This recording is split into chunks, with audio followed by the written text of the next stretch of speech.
और जय कोतवाली थाना ज्वाइन करेगा। ओके सर। एसपी साहब के फोन रहे और बुलौले बाड़न ज्वाइनिंग खातिर।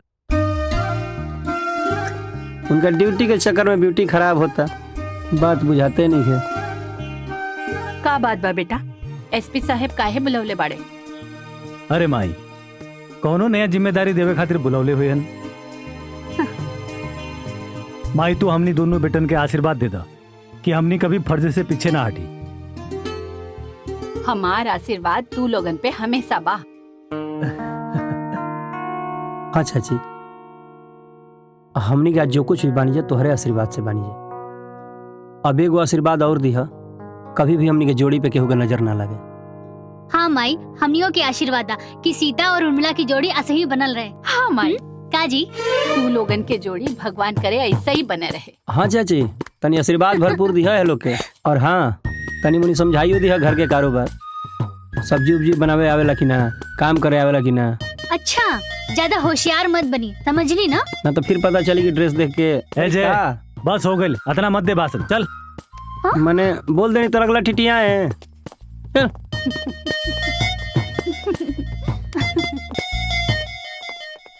जय हिंद। जय हिंद सर। विजय और जय, तुम दोनों का एक बार फिर से डिपार्टमेंट में स्वागत है। तुम लोग पहले की तरह बहादुरी और ईमानदारी से अपना काम करोगे। बाबा टाइगर का आतंक एक बार फिर से क्षेत्र में बढ़ गया है, उस पर तुम लोग काबू करोगे। ओके सर। जय, तुम कोतवाली थाना चार्ज करोगे। यस सर। और विजय, तुम टाउन थाना चार्ज करोगे। यस सर। जाओ ज्वाइन करो। जय हिंद सर। जय हिंद सर। जय हिंद।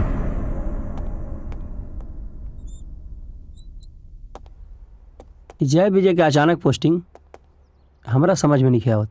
जैसे एसपी कराते हमने के पोस्टिंग भइल है, लेकिन विजय। अरे लेकिन वकील छोड़ यार, जब सीएम साहब डायरेक्ट बुलौले बाड़न तब माई से आशीर्वाद लेके कल से ड्यूटी ज्वाइन कर लेल जाए। ड्यूटी तो ज्वाइन कर जाई, लेकिन केहू ना केहू तो जरूर सीएम साहब से चर्चा कैले हुई, तबे नु सीएम साहब हमने के पोस्टिंग पर मोहर लगौले बड़े। अगर ऐसी बात बात तो वो पता चल जाए, और हो सकेला कि एसपी साहब खुद ही सजेस्ट कैले हुए हैं। इहो हो सकेला। अच्छा ये बतावा, खाली ड्यूटी ड्यूटी कैले रहा तरह, ड्यूटी पे के ध्यान दे। चला।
हाँ बाबा, बाबा हम ये सब का सुन रहल बानी? का सुनल बड़े नेता? अरे वो जय विजय तोरे आदमियन के धुनक धुनक के मारना सन, और तोहर आदमी सन जान बचा के भाग गए ना वहां से। चिंता मत कर नेता। हाँ, एक न एक दिन तो उठ पहाड़ के नीचे आईवे करी। हाँ? अभी एक काम करने था, फोन रख। असगर भाई के हमर पाकिस्तान से फोन आ रहल बा। हाँ? अरे हम ऑनलाइन बने, तू हमरो के बात करावा। अच्छा 1 मिनट होल्ड कर। हाँ बात कर। सलाम वालेकुम। वालेकुम अस्सलाम मंत्री जी, बोलो कैसे हो? क्या मंत्री जी, तुम लोग तो हमारा एक काम नहीं कर पाए, हमारा एक आदमी को नहीं छुड़ा पाए। अरे आप चिंता मत करें असगर भाई, आपके आदमियन के जितना जल्दी हो सके छुड़ाई। ठीक है मंत्री जी, हमारा आदमी छूटना चाहिए किसी भी हालत में, और पूरे हिंदुस्तान में तहलका मचाना है। और हाँ, आपका प्लान बहुत अच्छा है। ठीक है मंत्री जी, खुदा हाफिज। हाँ हाँ हाँ। सलाम वालेकुम असगर भाई। वालेकुम अस्सलाम बाबा। क्या बाबा, तुम लोग हमारे एक आदमी को नहीं छुड़ा पाए, वो अभी तक हिंदुस्तान की जेल में कैद है। अब तो तुम्हारे लिए उसे छुड़ाना बहुत मुश्किल होगा। अरे नहीं नहीं असगर भाई, ऐसी कोई बात नहीं है। देखिए हम उसे जेल से भी छुड़ा लेंगे, हमारे आदमी हर काम में माहिर हैं। बाबा, अब मैं जो तुम्हें बोल रहा हूँ गौर से सुनो। मेरी एक खास लड़की है शबनम, जिसे मैं तुम्हारे गैंग में भेज रहा हूँ। वो तुम्हारे ही हिंदुस्तान के कश्मीर की रहने वाली है। तुम उसे अपने गैंग में शामिल कर लो। वो एक आतंकवादी है, वो खुद ब खुद अपना सारा काम कर लेगी। अच्छा अच्छा ठीक है ठीक है, अब उसे भेजिए, हम उसे अपने ग्रुप में शामिल कर लेंगे।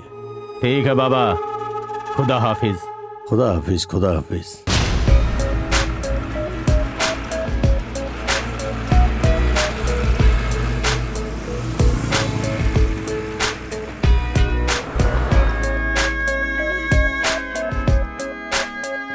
अरे क्या बात करता है?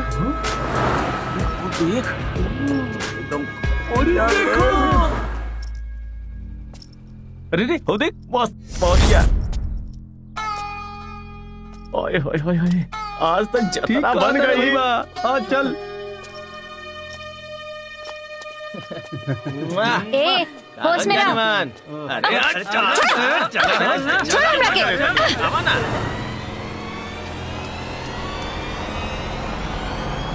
बड़ा खुदा था।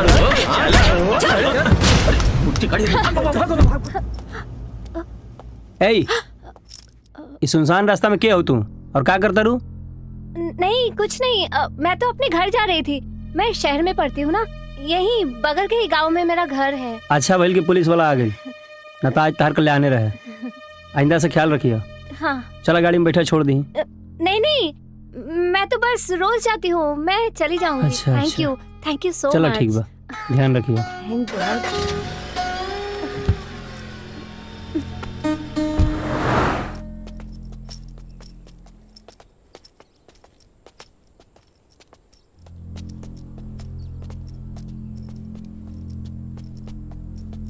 भैया ये देखा तुम्हारा से के मिले आइल बा।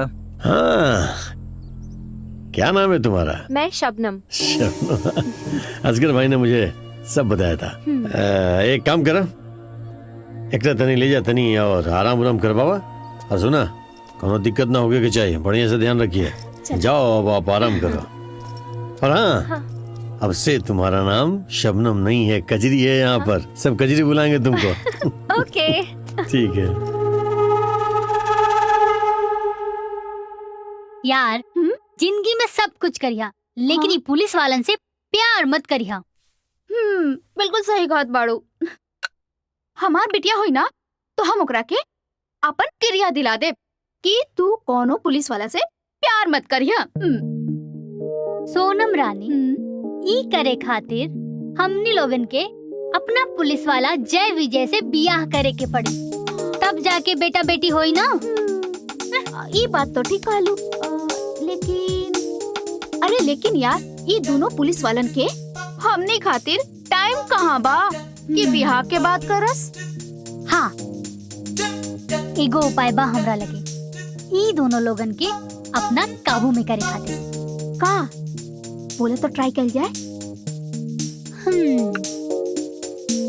बिना बियाह कैले माई बने के पड़ी। अरे ब्याह के बाद के काम ब्याह के पहले कर जाए। हाँ और न तका हम तब पूरा प्लानिंग कर लेले बानी। ई मुलाकात में हम अपन ऐसन जलवा दिखाई कि उनका होश उड़ा दे और उनकरा के छोड़ब ना। फिर ओकरा बाद बस पगली बस, एकरा से आगे मत बोला काहे कि दिल की धड़कन तेज हो रहा बा। साचो में हाँ बहुत तेज। सुना धक धक धक धक। फिर ना तू भी तैयारी करा जय के साथ अपन जादू दिखावे खातिर। अरे बोले लू। अरे सोनम सुना था। ओहो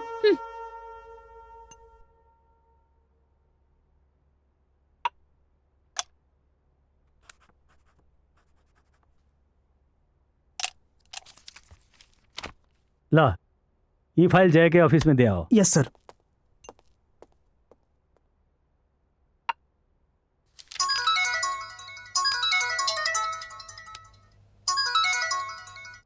हेलो हेलो विजय। हाँ पूजा बोलो। पता ना आज मन कुछ ठीक नहीं खिलागत, कहीं बाहर मिलल जाए। ठीक बा लेकिन कहाँ? वहीं जहाँ हमेशा मिलल जाला, गार्डन में। ओके अच्छा विजय सुनो, जय के भी साथ ले ले आइया, सोनम भी आई। ता ठीक बा रानी, तू जैसे कहबो वैसे ही होई। Love you. बाय। आवते होई लोग। हाँ वो देखा वो लोग आ गए। जब हम कहीं तब ड्रामा करी। हाँ अरे पूजा अचानक काहे बोलो? घर में मन ना लागत रहे, सोचने की कहीं बाहर घूम के आई। ओ घर में मन ना लागत रहे ना काहे? पता ना। जय कहीं इनकरा के कोनो रोग त ना धले? पता ना का पता ना कैले बड़ू? का पता बताओगे? पता ना बा, पता ई बा कि हमार नाम सोनम है और तहार नाम जय। और हमार नाम पूजा। अच्छा चलो भाई, ये तो पता बा कि हमारा नाम जय है।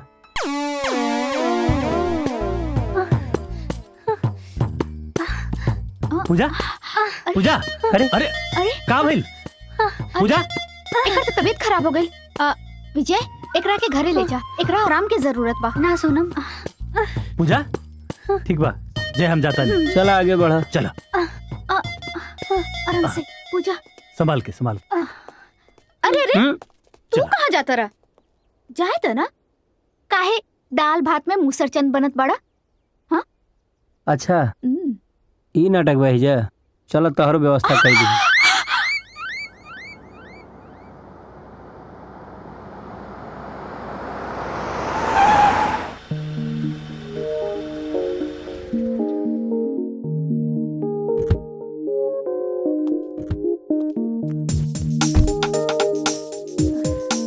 पूजा संभाल के, आराम से चलो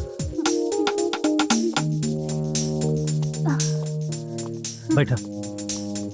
सुना विजय, तू बैठा, हम फ्रेश होके आवत हैं। तू बैठा प्लीज। ठीक बा।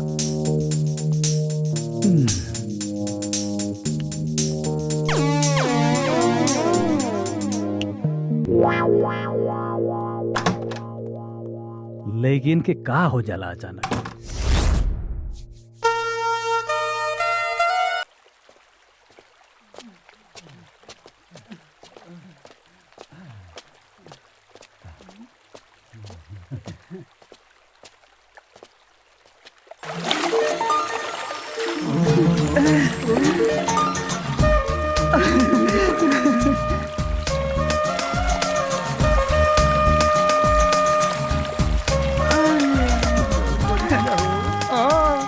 सही कहो तारा।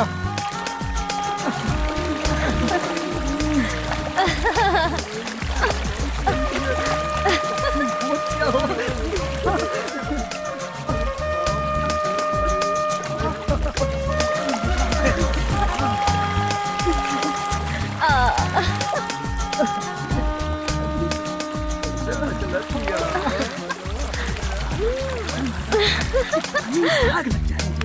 का देखा तारे रे कुछ ना भैया चल भाग यहाँ से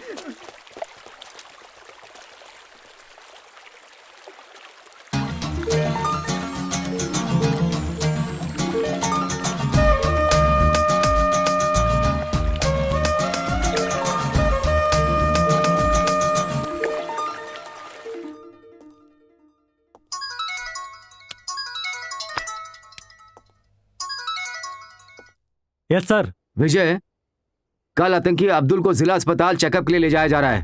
वहाँ अंदर तुम्हारी ड्यूटी रहेगी। पूरी सतर्कता के साथ रहना। ये बहुत ही खतरनाक आतंकवादी है, पलक झपकते ही कुछ भी कर सकता है। ओके सर, आई नो। रहुआ बेफिक्र रही सर, हमरा रहते वहाँ परिंदा भी पर ना मारी। ओके, टेक केयर। थैंक यू सर।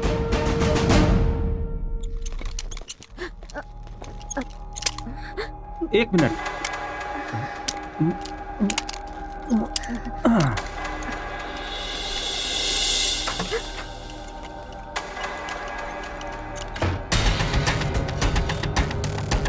कहाँ था? ड्यूटी पर ही था सर। हाथ नीचे करो। जी सर। बराबर ड्यूटी दो। ओके सर।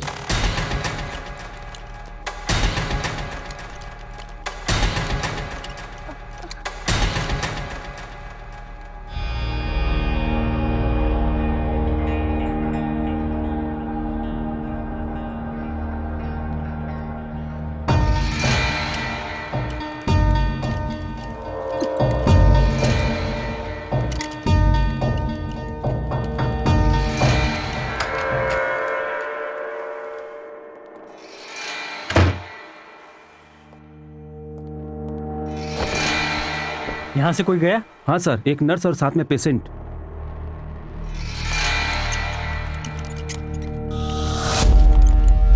Nurse!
Hello hello Shabnam, mission का क्या हुआ? असगर भाई, मिशन कामयाब होने ही वाला था, लेकिन एन वक्त पे वहाँ इंस्पेक्टर विजय आ पहुँचा। वहाँ जबरदस्त हाथापाई हुई और उस मारामारी में हमारे 2 आदमी भी मारे गए। वो तो खुदा का शुक्र है कि मैं बच के निकल गई। ये जय और विजय की तो ऐसी की तैसी।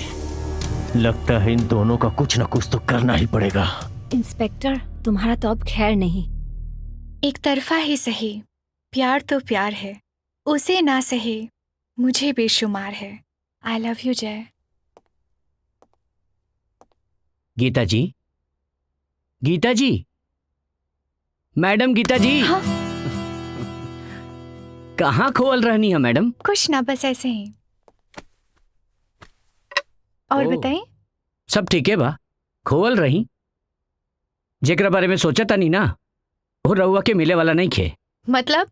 मतलब ई कि जय सर पहले से केहू और के हो चुकल बाड़न। तो होसे का भइल, दिल पे केहू की जोर थोड़ी नबा।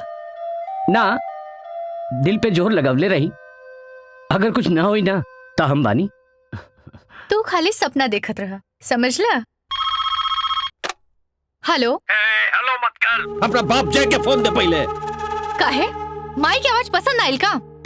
केकर नाजायज औलाद बोला ताड़े? बाबा टाइगर, जाना कानून के अपना अफसरन पर तेरा बहुत भरोसा बना, ओकर पतलून गीला करे के पूरा व्यवस्था कर देले बानी। और वो सिर्फ आधा घंटा में तारा दोनों फौलाद के अंदर कितना कुवत बा पता चल जाए तारा। वो तो कुछ वसूल और वर्दी के मर्यादा हाथ रोक देली बा, वरना बाबा आज के आज ई कानून के रखवालन में इतना कुवत बा कि तोहरे बारात के साथ साथ जनाजा निकाल दी। सब इंस्पेक्टर साहिबा, वो दोनों के अंदर कितना कुवत बा और तहरा अंदर कितना कुवत बा, बचा के रख वो दोनों के कब्र खोदे के खातिर। कहे कि वो दोनों के मौत के पुख्ता व्यवस्था हम कर देले बानी, और वो सिर्फ आधा घंटा में। का? चूक मत सब इंस्पेक्टर साहिब, हमार बात ध्यान से सुन। शहर के दोनों मॉल और सरकारी अस्पताल में बम फिट हो गई बा। फटे के टाइम सिर्फ और सिर्फ एक ही बा, और सब के सब आधा घंटा में फटी। बस। Hello hello, back phone. केकर फोन रहे? सर, बाबा टाइगर की फोन रहे। वो कहले से कि शहर के दोनों मॉल और सरकारी अस्पताल में बम रखल बा और तीनों के फटे के टाइम एक है। अच्छा, सर अब का होई?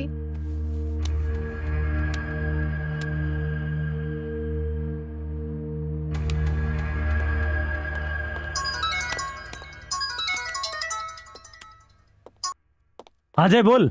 बाबा टाइगर के फोन आई रहे, कहा था कि शहर के दोनों मॉल और सरकारी अस्पताल में बम फिट कर देले बानी और तीनों के फटे के समय एक ही बा। ये हमरा समझ में नहीं आवत कि अब का करी। तू लोग पहुंचा, हम जल्दी आवता नहीं। ठीक बा, आजा जल्दी।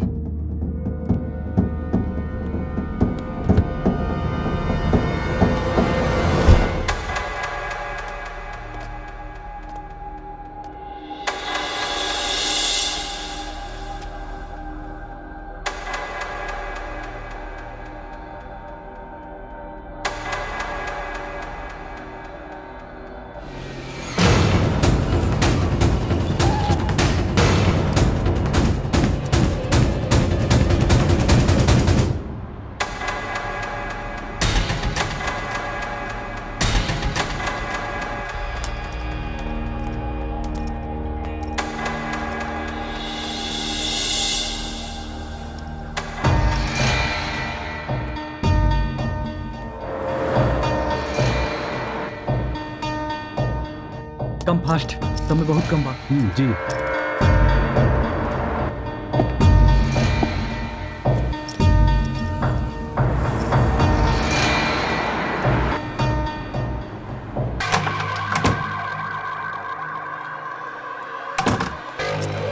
जल्दी चल। हाँ।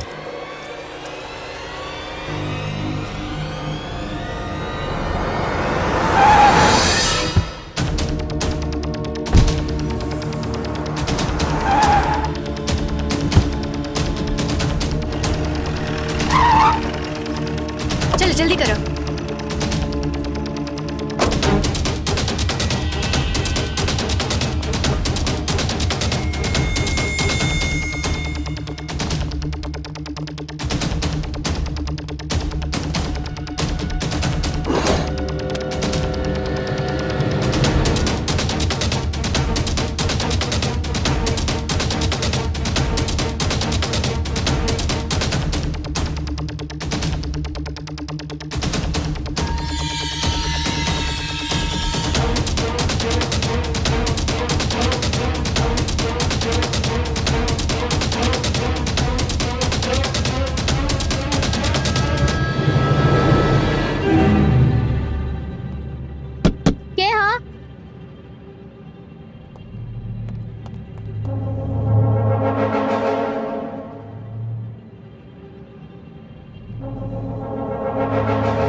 पकड़ बम लगा हुआ था, देखिए सर।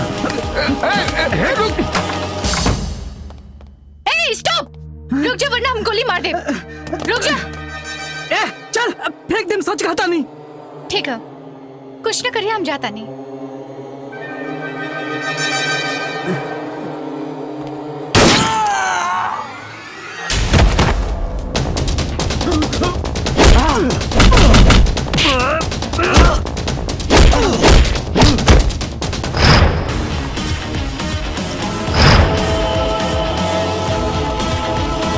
अभी भी कहा था नहीं, रुक जाओ।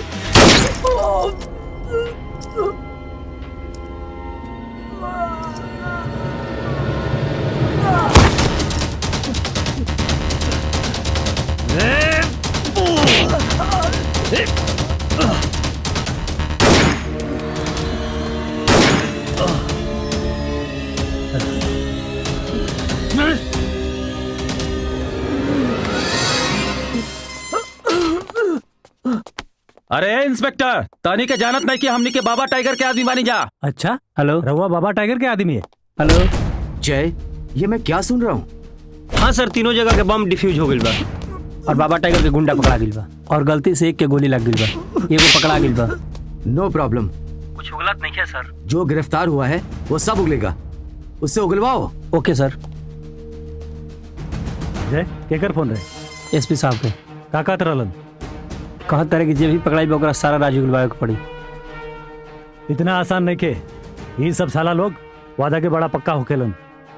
अरे विजय, पुलिस वाला के बारे में तो होके भी पता बा, पुलिस वाला के हाथ कमजोर ना होला। ई कह कर बाप हो गई। हाँ गड़बड़ तो बा, लेकिन अब रंजीत, हाँ एक काम। अरे बाबा का फोन। हाँ बाबा। ए नेता, तुम्हारा वफादार कुत्ता डीआईजी कहाँ बा? ऐसे बा। ओकरा के बोल कि तोरे पास बैठ के तुम हिलौला के अलावा बाहरी जानकारी भी रखे हो। हाँ बाबा, हमरा के पता चला काल फिर वो दोनों हमरा चाल पे लात मार देना, तो और एक आदमी भी गिरफ्तार भइल। बोल ओकरा कि हमरा आदमी के छुड़ाए जल्दी, ना तो कल के सूरज तोरी लोगन के खातिर अंगार लेकर के आई। जय विजय, जय विजय, ये दोनों सच में नाक में दम के धले पड़ा है। जी, एसपी के फोन कर अब बोल कि चाहे जैसे भी हो बाबा के आदमी के छुड़वावे, वरना इस सन की बाबा फिर कोनो नया कांड कर दी। आप चिंता मत करिए, हम पूरा कोशिश करता नहीं। कोशिश ना, फोन करके बोल कोशिश करता नहीं। हेलो हेलो सर। ऐसा है कि जय विजय को बोलिए कि वो तुरंत जो है बाबा के आदमी को छोड़ दे, नहीं तो आपको तो मालूम है कि बाबा के पागलपन में कोई नया बखेड़ा ना खड़ा हो जाए। वो तो ठीक है सर, लेकिन वो दोनों कहाँ किसी की सुनते हैं सर? अरे आप उनके सीनियर हैं, आपकी बात क्यों नहीं सुनेंगे वो लोग? वो तो हूँ सर, लेकिन आप बात करेंगे तो ज्यादा प्रभाव पड़ेगा। आप भी तो सीनियर हैं सर। ठीक है, मैं ही बात करता हूँ उनसे। ओके सर, ठीक है सर। जय हिंद सर।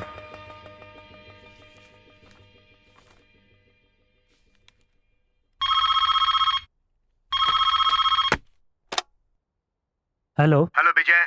सर गुड इवनिंग। आप ऐसा कीजिए, बाबा टाइगर के आदमी को पहले छोड़ दीजिए, क्योंकि अगर कोई नया बखेड़ा कर दिया ना तो उसकी सारी जिम्मेदारी तुम्हारी होगी। छोड़ दूंगा सर, पर मुझे आपको लिख कर देना होगा। क्या बक रहे हो तुम? आप हमारे सीनियर हैं सर, मैं भला आपके सामने क्या बक सकता हूँ। मैंने कहा आप मुझे लिख कर दें, उस आधार पर मैं इसे छोड़ दूंगा। पागल हो गए हो तुम? इसमें पागल होने की क्या बात है सर? अगर बाबा टाइगर कुछ नया कांड करेगा ना तो उसकी सारी जिम्मेदारी तुम्हारी होगी। नो प्रॉब्लम सर, वी आर ऑलवेज रेडी। ठीक है, जो मर्जी वो करो तुम। थैंक यू सर। ये एसपी जोन बाना, एसपी क्या करता रहा यार? है तू हमारे एक सलाह माना, ये वर्दी उतारा और कोनो साग सब्जी की दुकान खोल ला। तू काहे की दम तो बचल आप तोहरे में। शांत रही। दम कहाँ से रही? दम दिखावे खातिर अंदरों से तो कुछ रह के चाहिए। हाँ, अरे वो तो इनका राजनीति का चटनी चटा के अपनी चौकट में बांध ले बानी। दे पता खाली सरकारी वर्दी है बा, बाकी पूरा देहिया में तो तोहरे नमक बा। अरे वकील साहब, अरे क्यों जूनियर ऑफिसर से ऐसे बात करेला? अरे महाराज येगा तो लोग अपना मेहरारू से बतियावेला। हेलो। हाँ ठीक बा, ठीक बा। वकील साहब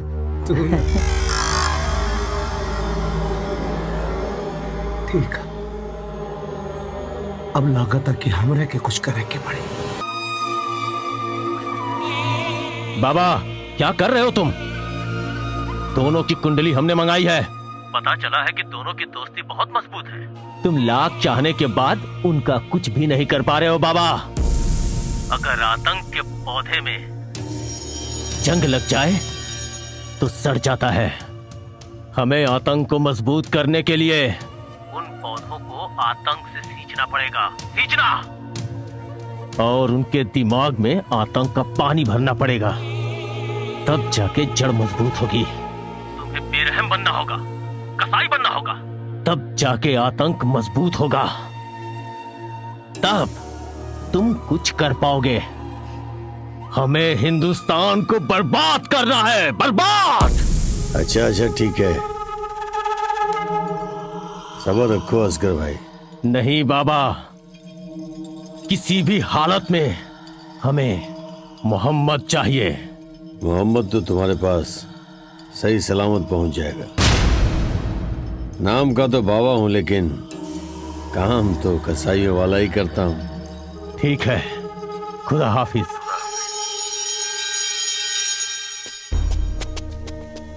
डीएम किले के लोग अभी आए ना। कहाँ ले जा रहे हो तुम लोग? लेके आते ही होंगे। देखो इसका अंजाम बहुत बुरा होगा। तुम लोग जो कर रहे हो अच्छा नहीं कर रहे हो। लो, आ गए। छोड़ दो। कहाँ ले आए हो मुझे तुम लोग? अरे बहुत बोले ताड़े तू डीएम, शांत हो जो, पट्टी खोले कर। हाँ डीएम, जगह की और हमर सब आदमियन के तनी गौर से देख ले। बाबा? बाबा ना, बाबा टाइगर। मुझे यहाँ किस लिए लाया गया है? कुछ खास काम नहीं है, बस समझ लो कि कुछ अदला बदली करना है। मतलब तुम्हारे वो दो जांबाज पुलिस अफसर, हमारे खास आदमी और हमारे दोस्त असगर का भाई मोहम्मद को गिरफ्तार कर लिया है। बस उसी को छुड़ाने के लिए तुम्हें यहाँ लाए हैं। ये ठीक नहीं कर रहे हो तुम।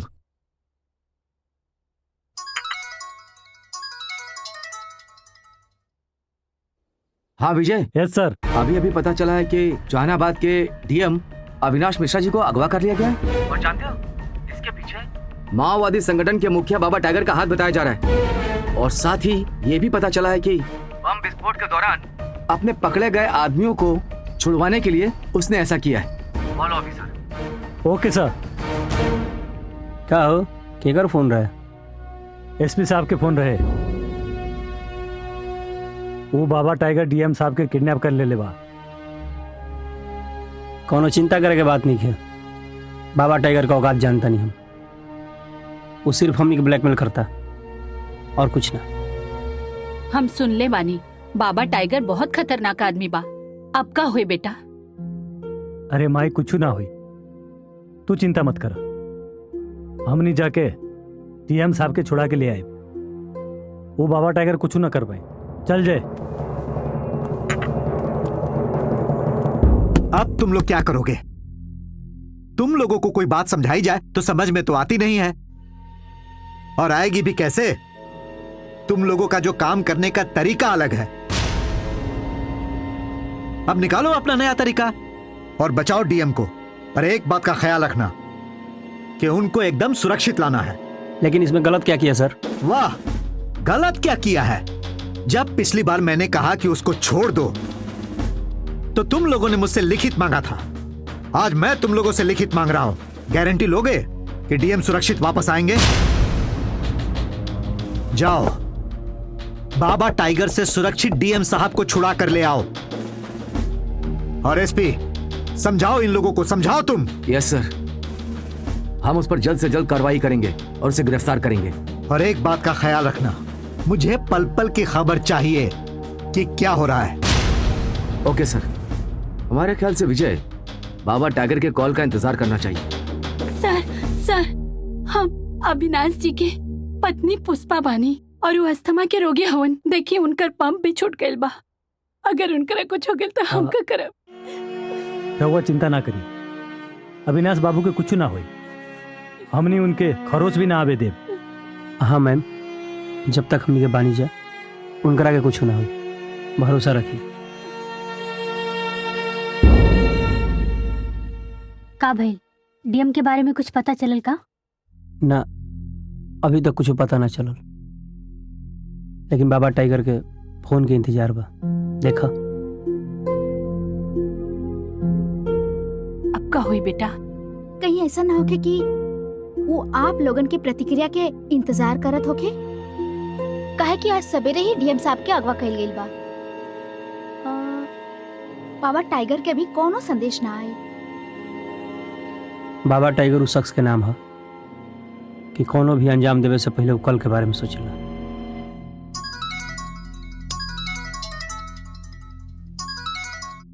हेलो बाबा टाइगर, अपन कलेजा के मजबूत कर ले इंस्पेक्टर, वरना शेर के दहाड़ सुन के कहीं तो कलेजा न फट जाए। अरे चुप, तो के पता नहीं है कि अगर सियार भी अपना टीना में से बोलेला तो ओकर अपन आवाज भी शेर लेखा लागेला। काम के बात कर। इंस्पेक्टर, हाईवे पे जौन बसेरा लाइन होटल बा, ओइजा तो हमर खास आदमी और हमर दोस्त असगर के भाई मोहम्मद के लेके आ जा। और हाँ, अगर कोनो चालाकी भइल तो डीएम के लाश से जाई तो उन्हीं के पास। लेकिन एक बात याद रखियो, अगर डीएम साहब के खरोच भी आइल ना तो तोर आदमी तोर लाश भी ना उठा पाई है। चल रख।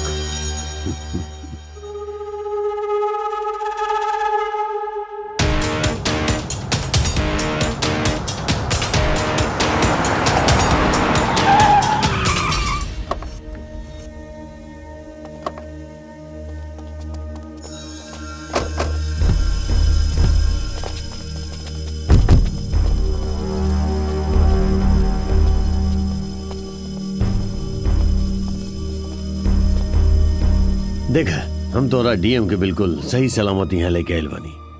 अब हमारा आदमी के भला मानुस के इसे चुपचाप छोड़ दो। बाबा टाइगर, तू आपन गिरोह के आदमी के छुड़ा रहल बाड़ा, ये बात तो समझ में आवता। लेकिन मोहम्मद के छुड़ा के तू अच्छा नहीं करत। पूरा देश के गद्दार बा मोहम्मद। अब बेसी पहाड़ा मत पढ़ावा हमरा तो भाई एक के पहाड़ आवेला, वो दोस्ती के निभावल। और असगर हमार बहुत प्यारा दोस्त बा, और तू ओकरा भाई के गिरफ्तार के लिए बड़ा। ऐसे तोर भला यही में बा कि चुपचाप ओकरा छोड़ दो और ये डीएम के रुखसत करे यहाँ से। छोड़ दो।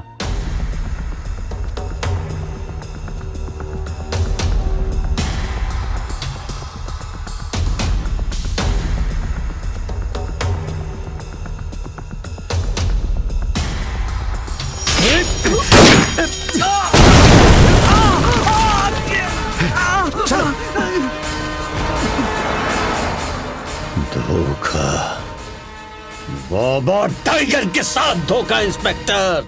अरे डीआईजी, थोड़ा सा अपन वर्दी का भी तो ख्याल रखे यार। नेताजी, ई का सुना तनी?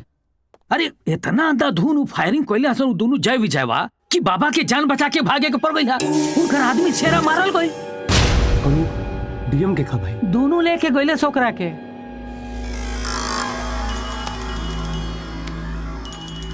बाबा लगाई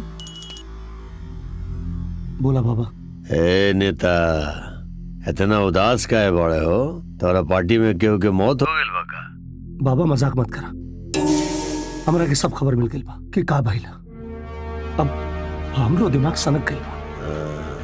दिमाग सनक गइल बा तो अस्पताल में भर्ती हो जो, इलाज हुई तो दिमाग सही हो जाई तो हर। और हम आए वहाँ तोरा से मिले खातिर। हमर दिमाग यहाँ बिल्कुल सही बा। बाबा अरे नपुंसक के बैठा लग तो सबके सब, अब बैठ के तमाशा देख और जय भैया के गाना माँ के गीत गा। काहे के ये फाटा था हमार बा तो तोहनी के काहे के लेल दर्द होई। एक चीज मत भूल, जब ये जंगली टाइगर आदमखोर होके जंगल से बाहर निकली तब का हुई। बाबा बाबा बाबा हमारी बात सुनो। देखा बाबा, तू शांत हो जा पहले। देखा हमरो बर्दाश्त की सीमा पार हो चुकल बा। पहले हमारी बात सुनो। देखा, जब एक राजनेता कूटनीतिक चाल चलेला ना, तो बड़े से बड़ा दुश्मन भी कच्चा खा के गिर जाला। अब तू ही देखा कि हम कैसे करी ले सब, लेकिन तू बस शांत रहा। राजनीति कहे कि पहले सोचा समझा फिर करा। ठीक बा, देखा थाने तो के राजनीति और कूटनीति दोनों मिल गए, दोनों के कितना सबक सिखावत है। हाँ? का भाई का कहा था बाबा? अब कहे और सुने के टाइम नहीं खेबा डीआईजी, करे का टाइम बा। राजनीति कहा था कि फूट डालो और शासन करो, लेकिन सबसे पहले हमनी के ही करे के बा कि जय विजय की जोड़ी हमेशा खातिर टूट जाए। बिल्कुल सही। एकरा खातिर हमारा पास एगो प्लान बा। कहा?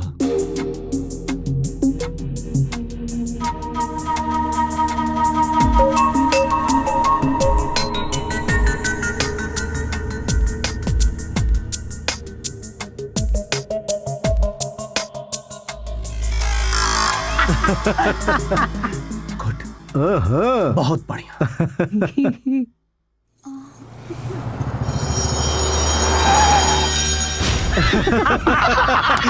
देखा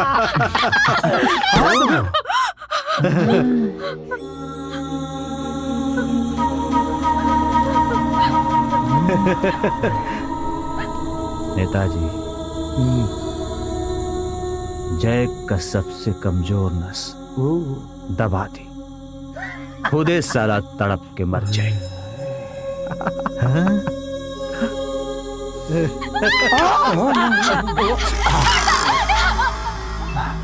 बहुत दिन हो गए कौन जवान लड़की के छोले, आज मजा आई। बहुत गरम दिया रे, मजा दी, सच में मजा दी।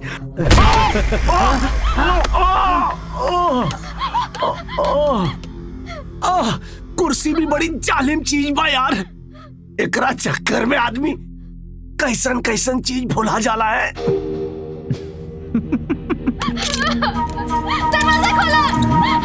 जरा संभाल के भाई। दरवाजा ना खुली, अब खुली कुछ और। इगड़नी का रंग पियर हमरे बॉडी पर जादू चला रहल। अरे अब कहाँ जेबू बच के?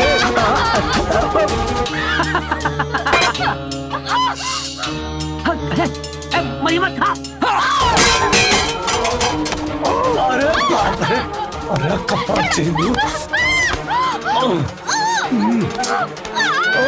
अरे अच्छा, नो बहुत जोर में हो।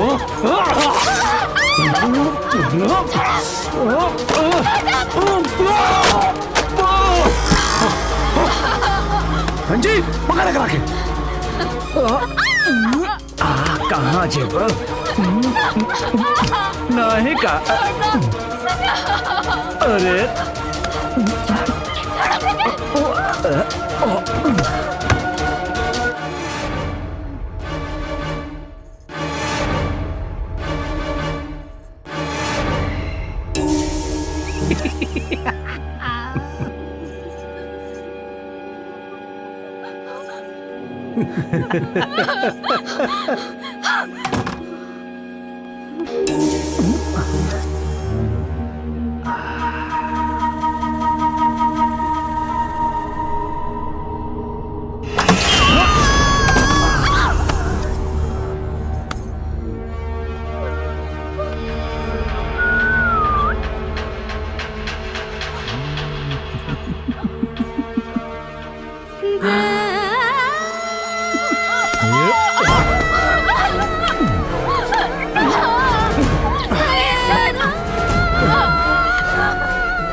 गीता, मेरी बात सुनो। जी सर। इस केस को तुम हैंडल करो। ओके ओके सर।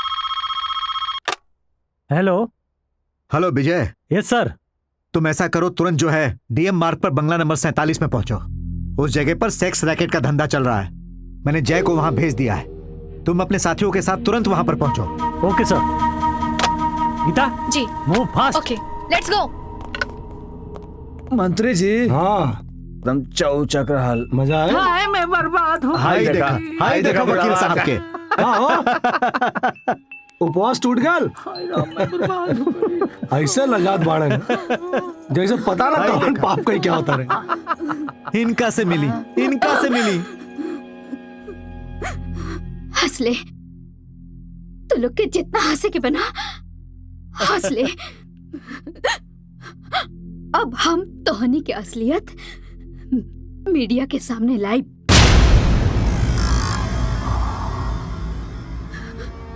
हमार जय, इंस्पेक्टर जय, तू लोगन के छोड़ी ना। हाँ, तू लोगन के छोड़ी ना। जी, वो पुलिस वाला आइल बा। हमार जय आ गई। निकल तो। दोस्त तो बहुत अच्छा बा, लेकिन ते जिंदा रहबे तब ता।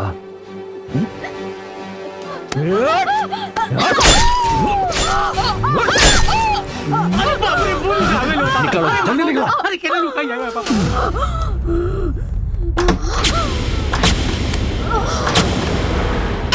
हाँ सोनम, सोनम इथे गइला।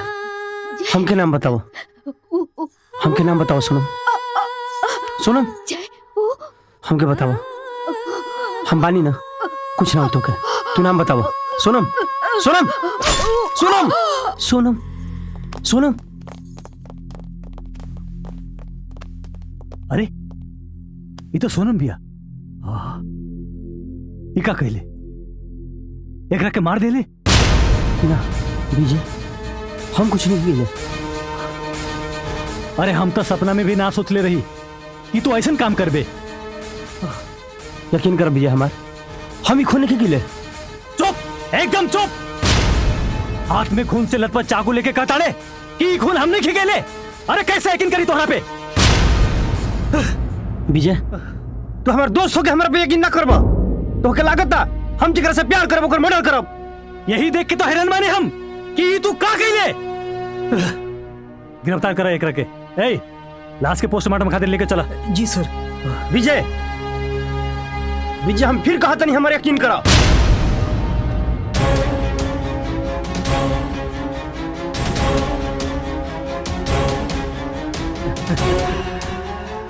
एकरा के कहल जाला एक तीर कई निशाना।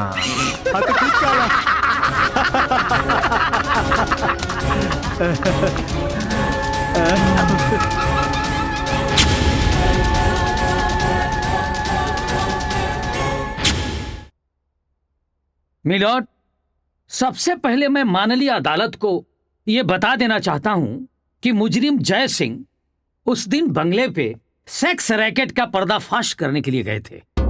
और जय सिंह जब वहां गए तो इन्होंने देखा कि इनकी खुद की प्रेमिका सोनम सेक्स रैकेट में शामिल है। और तो और गैर मर्द के साथ आपत्तिजनक स्थिति में। मिलॉर्ड, आप सोच सकते हैं, मैं भी सोच सकता हूँ कि कोई भी इंसान अपनी खुद की प्रेमिका को दूसरे मर्द के साथ उस तरह की आपत्तिजनक स्थिति में देखेगा तो उसकी मानसिक स्थिति क्या होगी। मुजरिम जय सिंह ये देखकर पागल हो गए। ये अपना आपा खो बैठे। इतना गुस्सा कि इन्होंने अपनी प्रेमिका को मार डाला। That's all, my lord.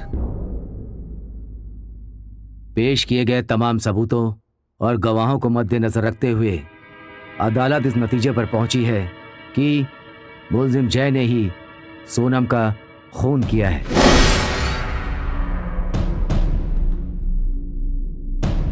अतः अदालत दफा 302 के तहत उम्र कैद की सजा सुनाती है।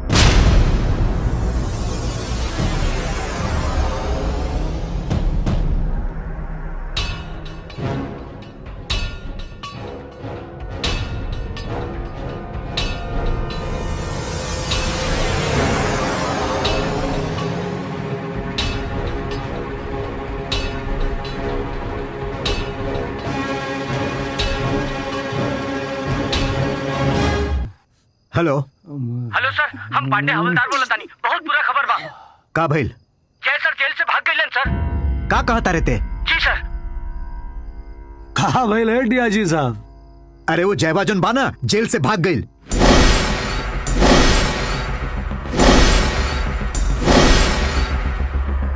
अरे का भइल नेताजी? यहाँ सब गड़बड़ हो गए तो पूछे तारे का भइल? चल निकल यहाँ से, बंद करा सब।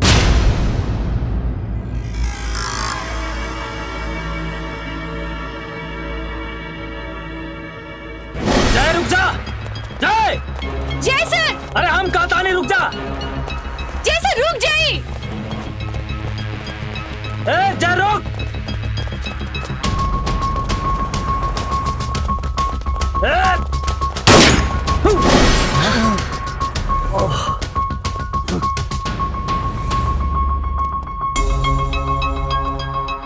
क्यों चलाई गोली? अरे गोली मैं भी चला सकता था, इडियट।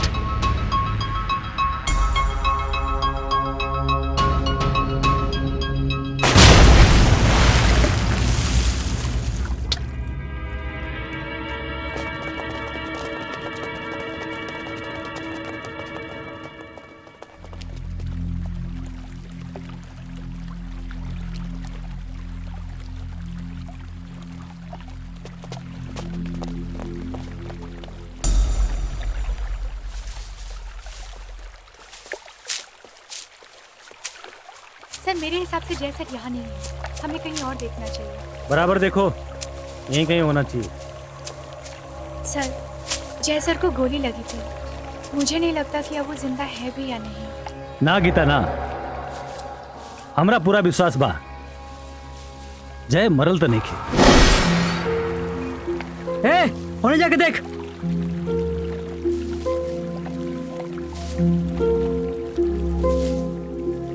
लेकिन हाँ, हमरा तो अनुमान लागता कि यहाँ से बह के काफी दूर चल गए हुई। हाँ हो अच्छा एक काम करा, जी सर। ई नदी के किनारे पड़े वाला जितना थाना बा सबके खबर करा। ओके सर। कि जय कहीं जख्मी हालत में मिल जाए तब फौरन हमरा के खबर करे। ठीक है सर।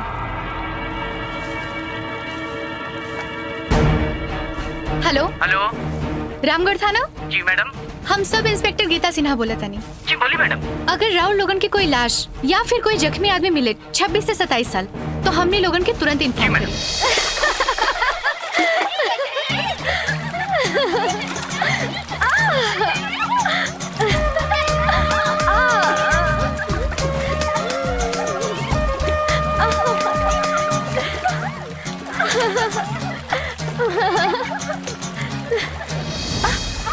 ये क्या है?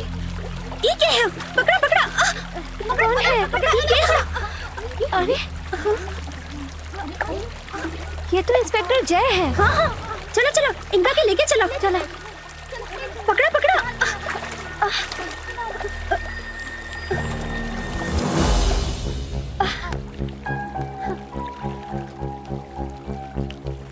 बिजली सांस चल रही है। अच्छा चलो इनका के अड्डा पे लेके चलो। आओ ले चलो। चलो हाँ चलो चलो आ जाओ आराम से।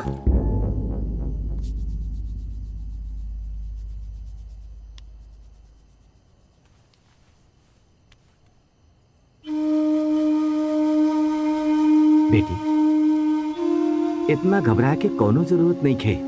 रात भर ठंडा पानी में पड़ा रहला के कारण शरीर ठंडा पड़ गइल बा। इनकरा की हम दवाई दे देता नहीं, फिकर मत करिए, सब ठीक हो जाए। और ये तेल के मालिश भी कर दिया। इला एकरा मालिश से इनकरा शरीर में गर्मी आ जाई। इनके ख्याल रखिए। ठीक है। अच्छा हम चलत पानी। प्रणाम।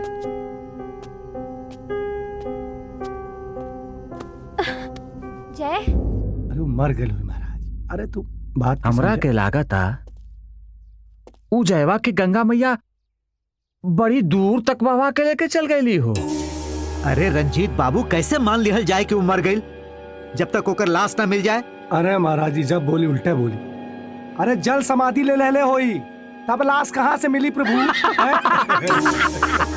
अरे महाराज हमारा जिंदगी में ही पहली बार ऐसा भइल बा जौना के हम उम्र कैद के सजा दिलवले होखी और रातों रात अपने आप मौत के सजा में बदल गए। सुनिए आगे बढ़। देखा तिवारी तू ढेर सोचा मत, वैसे ही तोरे पास दिमाग कम है। ढेर सोचबा तो कपार फाट जाए। अरे इतना ऊंचाई से गिर के क्यों बची महाराज? हैं इंसान है वो, सुपरमैन ना कितना सोचा ताली महाराज। बिजली का हाल बा? बैद जी, आपने जो तेल मालिश के लिए दिया था, मैंने रात भर इनका मालिश किया, लेकिन कुछ भी असर नहीं हुआ। अब आप बताइए हम क्या करें? काश इनके औरत इनके साथ न रहती तो हम कोनो और उपाय बताती। क्या मतलब है आपका? काहे कि इनके शरीर के गर्मी चाहिए जो नहीं खे, एकरा वजह से शरीर ठंडा पड़ गई बा। मैं कुछ समझी नहीं। दरअसल इनकरा के जिस्मानी गर्मी की जरूरत बा।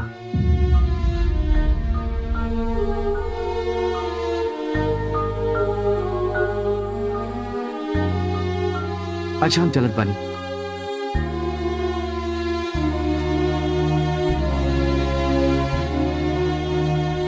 चाहे जो कुछ भी करना पड़े हम करेंगे। हम इंस्पेक्टर जय बाबू के कुछ नहीं होने देंगे, कुछ नहीं होने देंगे। पगला गल बड़ू का कजरी, तू का करे जा रहल बड़ू, तहरा पता बा? सब पता है हमें। तुम लोग बाहर मेरा इंतजार करो, किसी को अंदर मत आने देना। कजरी तू ये ठीक नहीं को करत। प्यार और जंग में सब जायज होता है, कुछ भी गलत नहीं है। और वो जिस हाल में है मैं उन्हें छोड़ नहीं सकती। अरे कजरी, कजरी!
अरे तू लेटा लेटा भाई लेटा, तू मेहमान बड़ा हो। ऐसे भी तो आज तबीयत ठीक नहीं के, वो तो अच्छा भइल की गोली तेरा बांह के चुके निकल गल रहे, ऐसे तो बच गई। अब देखा तारा सामने दुइयो का रास्ता बा, या तो अपना आपके कानून के हवाले कर दे, या फिर हमनी से हाथ मिला करके हमनी के साथ दे। बाबा बिल्कुल परेशान होकर के जरूरत नहीं के, बाद में बात करब तोरा से। केहू कुछ भी कहे, पर हमार दिल ई माने के बिल्कुल तैयार नहीं खे कि जय सोनम के खून कैले होगी। उ जरूर कोनो न कोनो गलत फहमी के शिकार होके ई दुनिया से चल गए।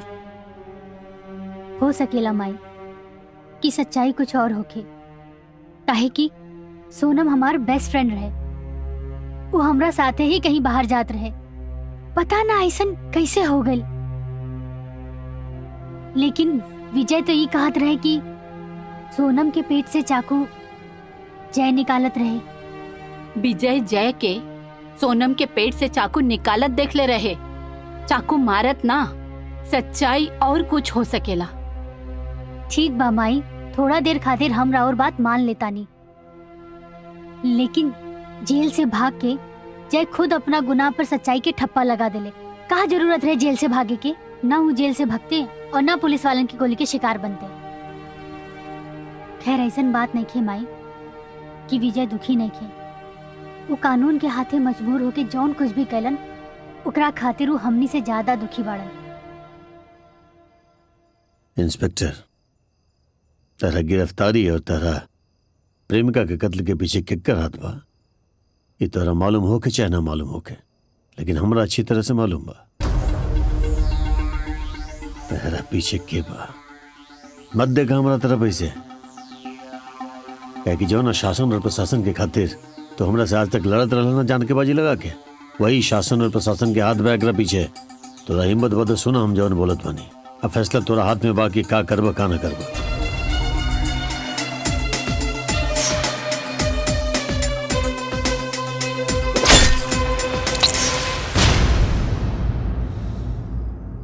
अब तो ही बताओ इंस्पेक्टर कि हम गलत बानी कि सही बानी, कि हमें लड़ाई गलत बा कि सही लड़ाई बा।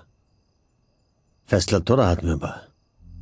चाहता वापिस उहे जेल में चल जा जहां से भाग के आइल बड़ा, या फिर चाहता हमारा साथ में हथियार उठा ले, हमर पूरा के पूरा समूह तोरा साथ रही।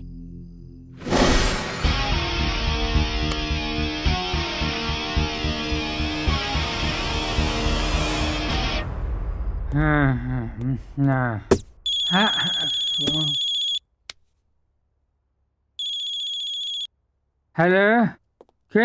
अरे वकील, आवाज बड़ा जल्दी भुला गेले। अरे ते के आई मसाला? तोर बाप जय सिंह, इंस्पेक्टर जय सिंह। जय, आज के रात तो आखिरी रात रही, समझ में आ जाई। मिला था नहीं तोहरा से। अरे साला ई तो जिंदा बा। अरे बाप रे।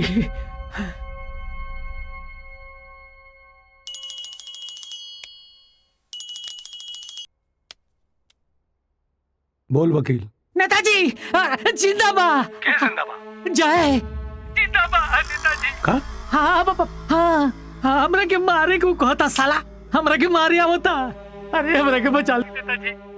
वकील, या तो तू पगला गिल बाड़े या फिर औकात से ज्यादा पी ले बाड़े हैं? अरे हम सोई कहतली महाराज, ओकर फोन आई रहला, वो हमरा के मुंह आती, हमरा के बचा ली नेताजी, हमरा के बचा ली। तू एक काम कर, परेशान मत हो। हाँ जी से बात कर रहा बानी। और हाँ, घर से बाहर मत निकलिए तू। अच्छा अच्छा, हाँ ठीक बा। ठीक, फोन रख। साले आवा थार कच्चू मुंह निकल कर साला हमारा के मरबे। हट साला।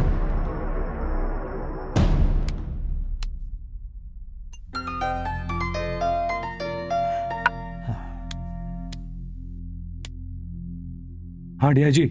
जी सर। जय जिंदाबाद। कहा? हाँ। और अब हमारी बात सुन ले, क्या करे के बाद?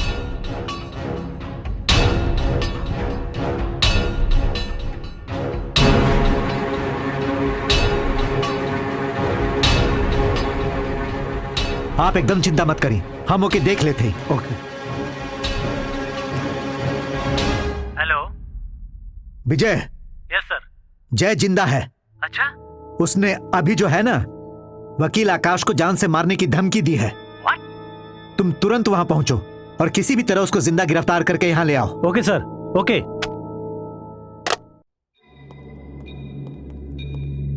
अरे अभी तक ही पुलिस अइले सन, लगा था कि हमरा के मुआ कर रही है सन। अरे पुलिस की कबाड़ हो। वकील साहब, अरे आप अभी आ रहे हैं और मुझे मारने के लिए धमकी दिया है। रहुआ घबराई मत, निश्चिंत रही। राहुल घर के चारों तरफ पुलिस तैनात बा, वो चाहकर भी राहुल कुछ ना बिगाड़ पाई। थैंक यू सर। सुनी, अगर कोनो दिक्कत होके तो इन्फॉर्म करी। जी जी जी जी।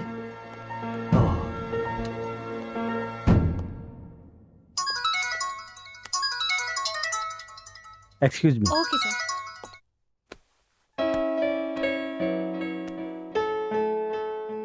हेलो पूजा।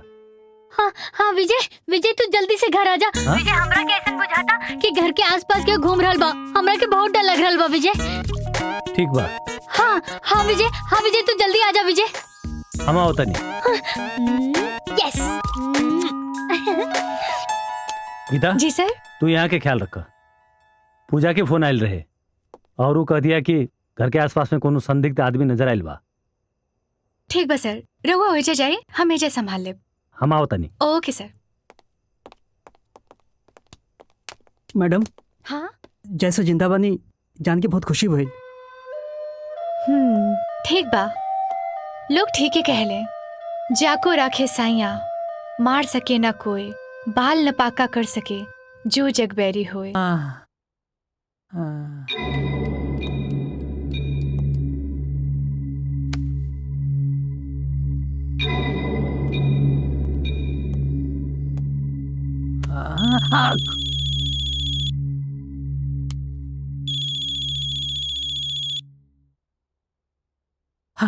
हेलो। अस्सलाम वालेकुम वकील साहब। वालेकुम सलाम। कौन? जनाब को अल्ताफ मियाँ कहते हैं, लखनऊ से आया हूँ। जी जी कहिए। जनाब एक केस के सिलसिले में मिलना चाहता था, बहुत जरूरी है। इतनी रात को? माफी चाहता हूँ जनाब, कल सुबह की हमारी गाड़ी है, आज रात का ही समय है। हम तो अगली बार मिलना चाहते थे, लेकिन हमारी बेगम साहिबा ने इतना जिद किया कि क्या करें। अब बेगम साहिबा इतना जिद कर ही रही हैं तो सोचा कि आज मिल ही लें। जी जी जी जी, कोई बात नहीं, आप आ जाइए। क्या है कि हमारे घर के बाहर पुलिस लगी है, तो आपको डरने की जरूरत नहीं है। मुझसे बात करवा दीजिएगा, आ जाइए। शुक्रिया जनाब। शुक्रिया। अरे बाप रे।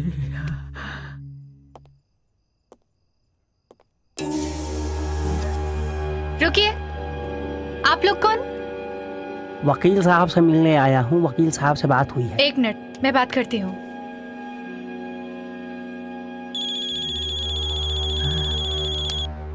हेलो। हाँ वकील साहब, सब इंस्पेक्टर गीता सिन्हा। हाँ जी बोलिए। कोई मौलवी साहब उनकी बेगम आई हैं। हाँ हाँ, उनको आने दीजिए इज्जत के साथ। जी सर, ठीक है, मैं भेजती हूँ। जाइए। चलो बेगम।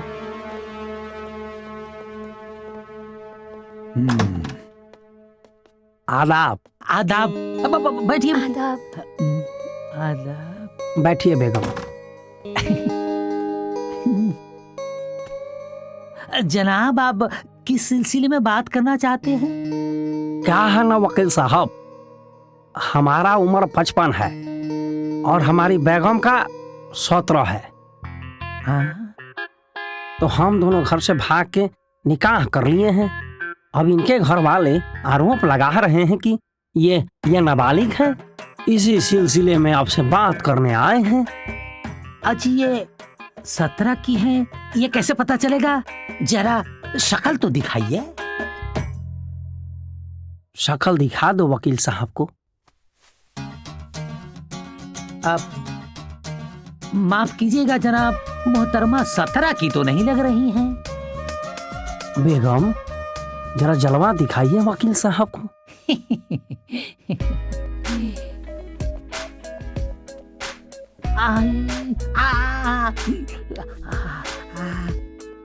आप ये 17 की ही लग रही हैं।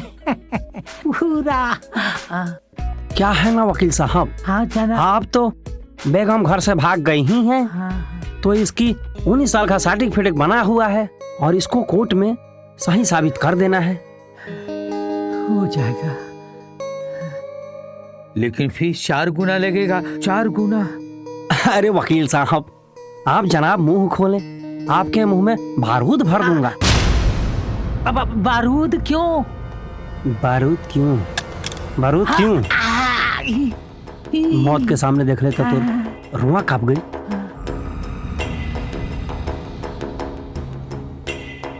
अरे बाप रे बाप, जय बाबू, गलती हो गई, हमरा के माफ करी। माफ करी? असही बेगुनाह हम हो रही कोर्ट में गुनाह साबित के लिए रहिस्ते और माफ कर दी। हम तो ऐसा सजा देव ना, तोर इल्जाम तोर ऊपर लागी। अरे बाप रे बाप।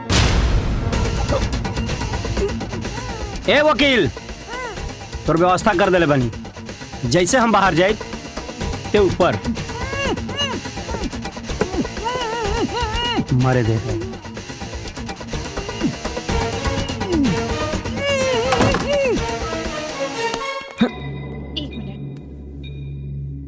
शुक्रिया शुक्रिया।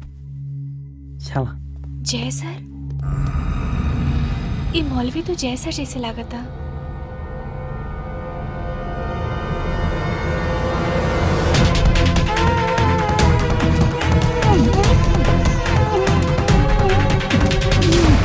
गीता जी सर। सब ठीक बा? हाँ सर, सब ठीक है।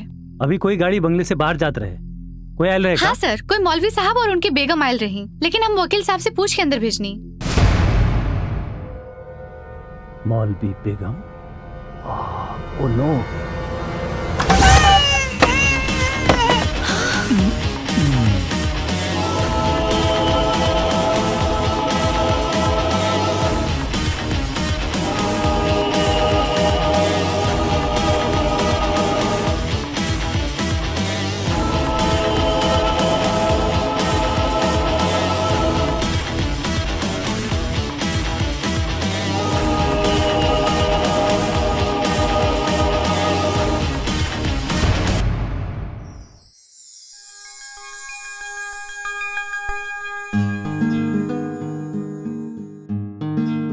हमरा पूरा विश्वास रहे कि हमरा प्यार, हमरा जय के कुछ ना हो सकेला। वो मौलवी के हो और ना, जय तू ही रहला। I love you जय, I love you so much।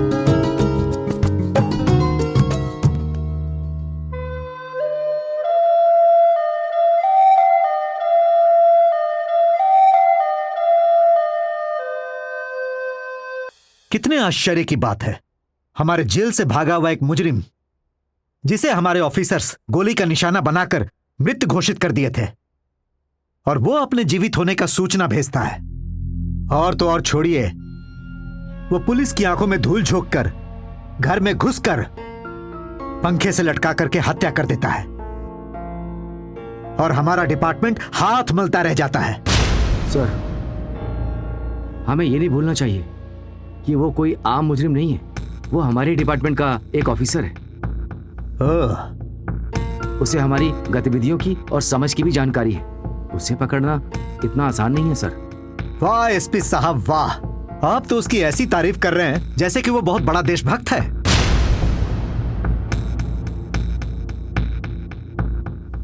और मिस्टर विजय, आप उस रात कहां गायब हो गए थे ड्यूटी से?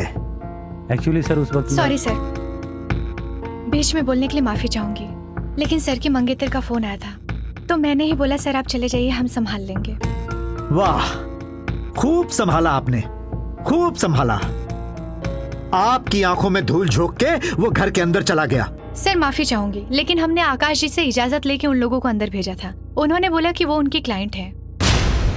सर, छोट मुंह बड़ बात, जौन भी गलती भइल से भइल, अब आगे का करे के बा ओपे विचार कइल जाए। सर विचार क्या करना है, जल्द से जल्द उसका पता लगाना है और उसको गिरफ्तार करना है, वरना आगे पता नहीं वो क्या क्या करेगा।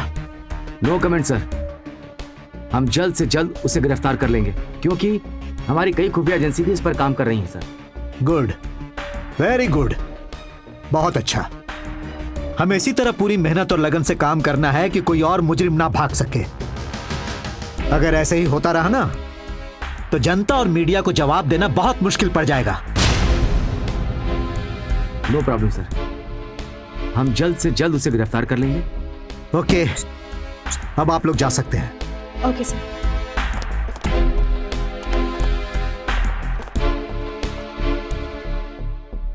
हेलो, कौन? मैं आपका शुभचिंतक बोल रहा हूँ। है? पहले ही मत बुझा, नाम और काम बताओ। अरे साहब, आप बड़े बड़े लोग हैं, आपके सेवा में 24 घंटा हाजिर रहना चाहता हूँ, यही तो मेरा काम है। हमारा नंबर तोरा के कहाँ से मिला? ये सब मत पूछिए, अब काम के बात सुन। अभी एकदम कांच कली कमसीन आयल भी अपने पास, अगर कहीं तो सेवा खातिर भेज दिए ही टाइम।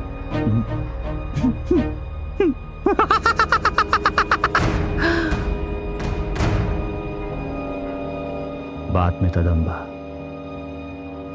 अगर तोर काम में दम निकलल तब मुंह मांगा रकम दे। अरे ना साहब, आप बस खुश हो जाइए, हमें हमेशा याद रखिए। चल भेज।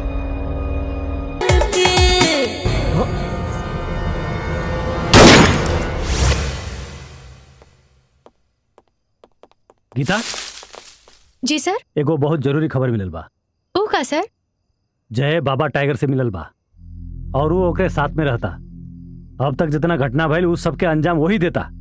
सर, लेकिन ये कैसे हो सकेला? जॉन ऑफिसर इस संगठन के खिलाफ हमेशा रहे, वो कैसे मिल जाए? अरे ये तो हमू सोचता नहीं कि वो ये सब काहे कर रहल बा। गीता। हाँ सर। जय से हमरा मिले के बा, एक मीटिंग करवाओ, हम जाने ले कि ये काम तू ही कर सकेलू। ठीक बा सर, हम कैसे भी करके जय सर से मीटिंग करवाई और बहुत जल्दी मुलाकात हुई। ऑलराइट। ओके सर। हेलो। हाँ डियाजी साहब। हाँ, पता चलल बा जय सर बाबा टाइगर के साथ मिल गए बा। का? जी सर, खबर पक्का बा। अभी विजय सर के गीता मैडम के बतावत सुन ली। हाँ, एकदम पक्का बा खबर? ठीक बा। हाँ भाई, वो जयवा जोन बानू वो बाबा टाइगर से मिल गई बा। ई का कहता रहा? अब हमरा समझ में आयल कि सारा घटना के अंजाम वो कैसे देत बा।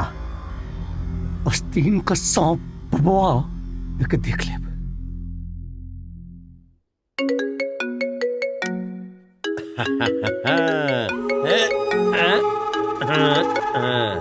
नमस्कार नेताजी, नमस्कार। तोर नमस्कार गल तेल लेवे बाबा। ये हम का सुन रहल बानी कि जय तोहरा साथे बा? एमे आश्चर्य के कौन बात हो गई भाई? वो भी बागी, हम भी बागी, हम दोनों साथ साथ बानी। राउर का है फटत। औकात में रह के बात कर बाबा। औकात में तू रह के बात कर, वरना अगर पलक झपक दी ना तो तेरा पलक हमेशा हमेशा खातिर बंद हो जाए। हमार बिल्ली और हम ही से में आऊं? ठीक है बाबा, तू देख तोर का हालत करी ले। तोर दिन का चैन और रात का नींद ना हराम हो गई ना, तो हमार नाम माधव ना। बस तू इंतजार कर। ये हमर नींद और चैन हराम करे खातिर तू आराम मत करे लगी है, वरना हमर जय कब मौत बन के तेरा दरवाजा पे दस्तक दे दी मालूम भी ना चली। बाबा, बाबा चिल्लाओ मत, चिल्लाओ मत, वरना तेरा हलक में इतना बारूद डाल देम ना कि पिछवाड़ा से जब फटी ना तो चित्रा चित्रा हो जाए।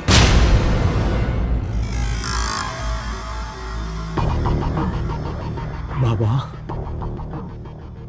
ये पतलून सिलावे लाना वो पेशाब करे के जगह भी बना के रखेला।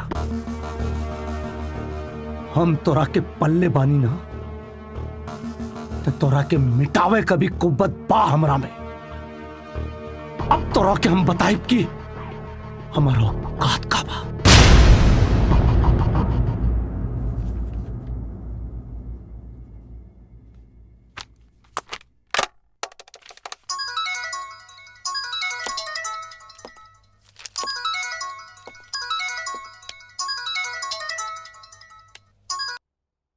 हेलो। हाँ विजय सर। हाँ गीता बोलो। जी जय सर से मेरी बात हो गई है, आज रात आप उनसे शहर के बाहर वाले रोड पे मिल सकते हैं। वेल डन गीता, वेल डन। बस हम अभी ही निकल रहल बानी। ओके सर, ओके, थैंक यू।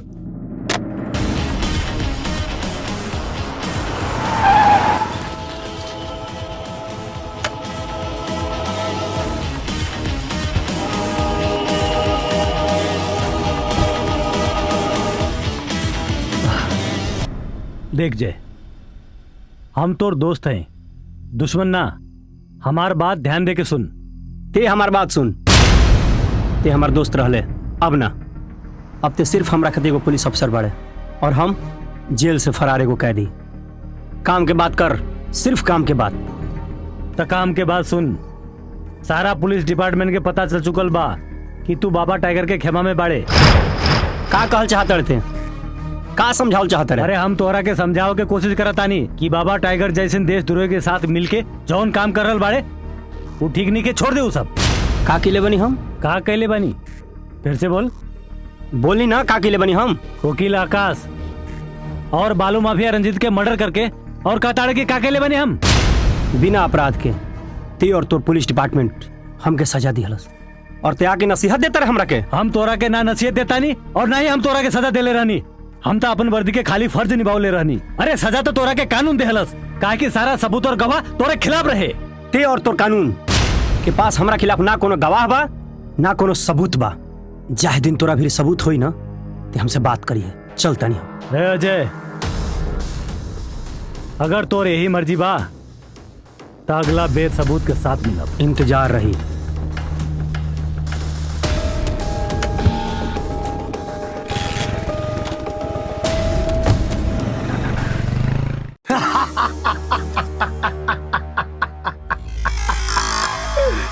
बाबा, एक पुरान कहावत बा, चोर चोर मौसेरा भाई है?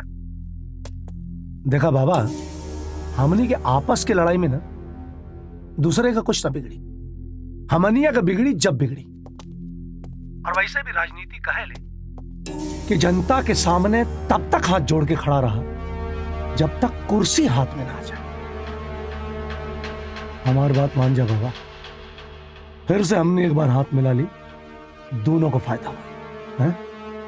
नेता, थुक के चाटे की आदत तोनी नदवन के हो सकेला, हम बागियन के ना। हम दोनों शासन प्रशासन के खिलाफ जरूर बनी, लेकिन हमारे सिद्धांत और वसूल कुछ और बा। रहल बात हाथ मिलावे के, तो वो तो तू भूल जो नेता, कहे कि अब जवन भी होई खुला मैदान में आमने सामने हुई। रख फोन। बाबा कजरी, तो के एजा कैसन लागत था बोला? बहुत का हो गई कजरी? हम बैठ जी के बुलावा तनी। ना ना बिजली, काहे? बैद जी के बुलाने की कोई जरूरत नहीं, क्योंकि मुझे पता है मुझे क्या हुआ है। का बात बा कजरी? हाँ बिजली, किसी को कुछ बताना मत। ठीक बा। भैया ये हम कहा सुना तानी? कजरी माँ बने वाली भैया। मालूम बा हमरा, पर भैया ओकरा से हम प्यार करेला। तो भूल जो ओकरा, जवन हो गइल तवन हो गइल। और वैसे भी हमारा उसूल बाकी कभी भी कौन मेहमान के साथ कोई भी गलत हरकत न कर सकेला। भूल जो ओकरा, बुझले? ठीक बा बाबा, अब घबराए के कोनो बात नहीं है। हम तुम्हारा साथ बनी और हम कजरी के अपन पत्नी स्वीकार करल चाहते नहीं, बस तुम्हारा आदेश चाहिए।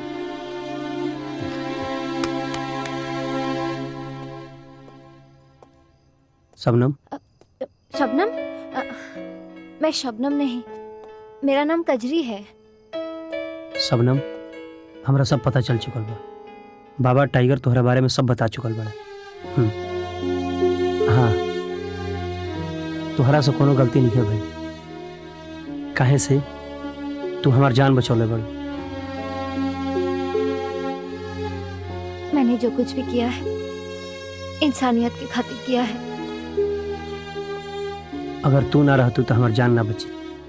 तोहरा खातिर इंसानियत बा, हमरा खातिर जिंदगी और मौत का सवाल रहे।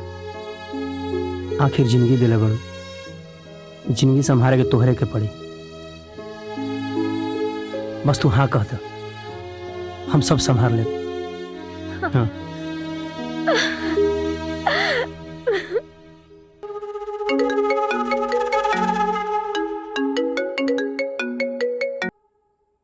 सलाम वालेकुम असगर भाई। वालेकुम अस्सलाम बाबा। बाबा, ये तुमने क्या करवा दिया? मैंने उस लड़की को किस काम के लिए भेजा था, और सुन रहा हूँ कि वो लड़की माँ बनने वाली है। असगर भाई, अब ये मुझे भी नहीं मालूम कि कैसे वो इंसानियत के चक्कर में पड़ गई। बाबा, एक आतंकी और लड़की वहां जाकर मोहब्बत के चक्कर में कैसे पड़ गई? ये बात मेरे समझ में नहीं आ रही है बाबा। बाबा, मैं खुद हिंदुस्तान आ रहा हूँ। मोहम्मद के साथ साथ मुझे वो दोनों पुलिस ऑफिसर भी चाहिए। असगर भाई आप आइए, आप बेफिक्र आइए। आप यहाँ पर हिंदुस्तान में आपके पहले कदम का स्वागत तहे दिल से करूंगा मैं। आइए आप। ठीक है बाबा, मैं हिंदुस्तान आ रहा हूँ। खुदा हाफिज। खुदा हाफिज। अच्छा, इकर मतलब तू शादी के पहले माई बन गई लू। अरे काहे हमार बहुरिया की खिंचाई करत आरू। जैसे तू विजय के होखे वाली दुल्हन बाड़ू, वैसे ई भी जय के होखे वाली दुल्हन बाड़ी। माँ जी, मैं तो एक कश्मीरी लड़की हूँ जो असगर खान जैसे आतंकवादी के बहकावे में आके गलत काम कर रही थी, लेकिन जय के प्यार ने हमें सही रास्ता दिखाया, और हम नहीं चाहते कि हमारे बच्चे को कोई आतंकवादी या नक्सलाइट कहे। इसीलिए माँ जी, आपसे एक गुजारिश है, आप जय को समझाइए कि वो अपने आप को कानून के हवाले कर दे। हाँ माई, कजरी एकदम सही कहा दिया। रहुआ अगर जय के समझाए तो जय समझ जाइए, काहे कि हमरा की विश्वास बा जय राउर बात ना टलिए। ठीक बा, हम जरूर समझाई। नमस्ते मैडम। नमस्ते माँ जी। नमस्ते। का बात बा? मैडम, रोवा के विजय से बुलेले बढ़े। कहाँ? पुराना हवेली के पास। पुरानी हवेली, लेकिन काहे? ये सब हमरा के नहीं पता। एक मिनट, हम बात करत तानी।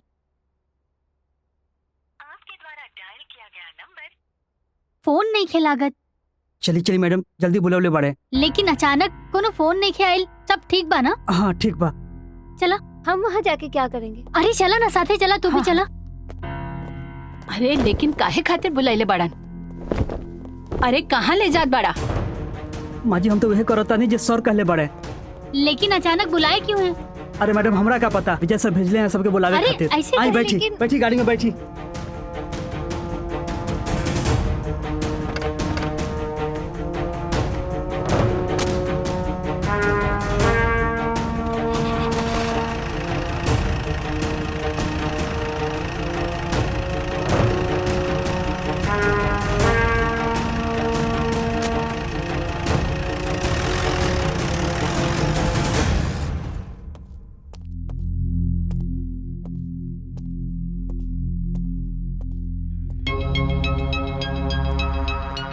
हेलो जय सर, मैं हवलदार पांडे बोल रहा हूँ। ओह पांडे, कैसे हो? आपके कजरी को विजय सर ने पुरानी हवेली के पीछे कैद करके रखा है। ठीक बा, आवत नहीं हम।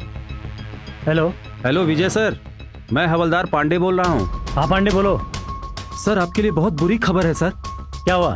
सर जय सर आपके घर गए थे और आपकी माता जी को और सोनम मैडम को पुरानी हवेली के पीछे ले गए और उन्हें कैद कर रखा है। सर आप जल्दी कुछ कीजिए, उनकी जान को खतरा है। क्या बकवास कर रहा है तू? ठीक कह रहा हूँ सर। गद्दार, तो ये सब काला करी तोर है। चल आज हम तोर भांडा फोड़ा तानी, चल।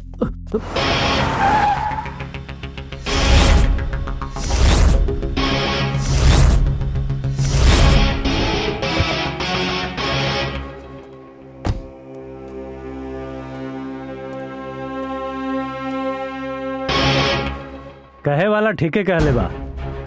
जब विनाश मनुष्य पे छाता है तो पहले विवेक चला जाता है। अरे तोर विनाश के समय आ गिल बा, यही से तोर बुद्धि भ्रष्ट हो गिल बा। चुप! हमार बुद्धि भ्रष्ट हो गिल बा। बुद्धि तो तोर भ्रष्ट हो गिल बा कि तोरा अपन अपराया के समझ ही नहीं खे। समझ रही ता कजरी हमरा फिर आ गई रही। का हम कजरी के किडनैप कैले बानी? अरे तुम आई के किडनैप कैले बड़े। वाह जय वाह, बाबा टाइगर जैसन के साथे रहते रहते तू शैतान बन गिल बाड़े। लेकिन हमरा ऊपर तोरा खेल के कौनो असर ना होई। चुपचाप बता दे माँ कहाँ बिया? माँ कहाँ बिया? ते बताओ कजरी कहाँ बिया? ए, हमार दिमाग ज्यादा खराब मत कर। चुपचाप बता माँ कहाँ बिया? बता। रुक जाइए सर, रुक जाइए सर। गीता, सर रउरा लोग जौन गलतफहमी के शिकार बानी जा, ओकर मेन जड़ ई है। का? हाँ सर, हमने लोगन के बीच में रह के इस सारा इंफॉर्मेशन डीआईजी तिवारी के देवेला, और डीआईजी तिवारी होम मिनिस्टर के पालतू कुत्ता है। सर, होम मिनिस्टर और डीआईजी तिवारी मिलके माई और कजरी के बंधक बनोले बा, और पूजा मैडम भी ओकरा पास बाड़ी। तोरा जैसे लोग पुलिस डिपार्टमेंट के बदनाम कैले बा। माँ और कजरी कहाँ बिया? ए, बता कहाँ बा? कहाँ लेके गए बा बता? माधवपुर के खंडहर में सर। माधवपुर के खंडहर में?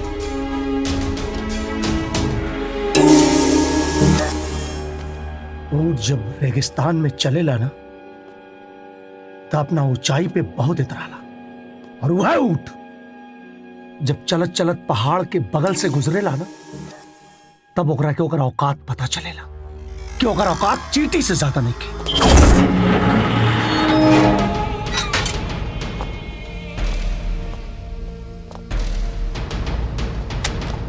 औकात के का भरोसा? हाँ, उतना पलक झपकते बदल जाए। हाँ, पहाड़ के बगल से चले वाला ऊंट जब पहाड़ के ऊपर चढ़ जाला ना, तो पहाड़ के औकात भी सामने आ जाला। कुत्ता अगर बैठल ऊंट के सामने खड़ा भी रहेला ना बाबा, तब भी ओकर ऊंचाई बैठल ऊंट से कम होला। उहे कुत्ता जब वफादारी पे उतर जाला ना, तो बड़का से बड़का ऊंट के भी ऊपर भेज देवेला। कठपुतली वाले बाबा थे, जेकर डोर नचावे वाले के हाथ में होला। हाँ,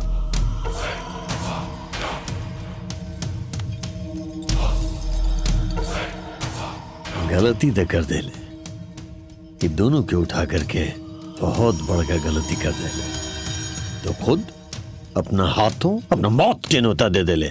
मौत तब वो दोनों को हुई बाबा, जय विजय का वो हमारा हाथ है। अगर तय भी नेता ये जनमौत के खेल खेलने वाले ना, वो बाबा टाइगर खातिर हर रोज के खेल बा। तो अपन चिंता करने था, कहे कि बाबा टाइगर जब एक बार अपना दुश्मन के तरफ कदम बढ़ा देवेला, फिर बिना दुश्मन के गला दबोच ले, कदम वापस न जाना। बाबा ये तो बस बाबा बस। अगर ते शेर बाड़े ना, तो हम हो गीदड़ नहीं खे, बब्बर शेर बाड़ी। अगर पंजा मार देनी ना, तो चीथड़ा उड़ जाई। तो चल कर मुकाबला, तो खामा खा ऊपर गैला के बाद अपना आपके कुछ में कि हम कुछ न कर पाइली। चला गोली।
नेताजी हाईली।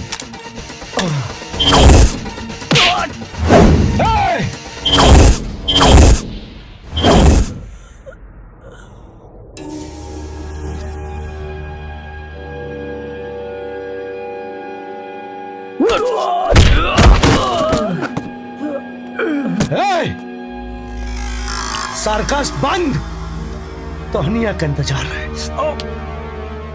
जब प्यार का जनाजा यार के कंधा पे निकले ला ना, मजा कुछ और आवेला। अरे ये बाबा टाइगर माओवादी तो हनी के साथ जुलूस में शामिल होकर खातिर आ गई बा, यो मरी। बाबा टाइगर से बड़का माओवादी था तू बाड़े, तू सजा तोरा के मिले के चाहिए। सजा मिली तोरा करनी के, आज और अभी। के दी सजा हम रखे है? के दी रे? कहानी या ऊपर वाला?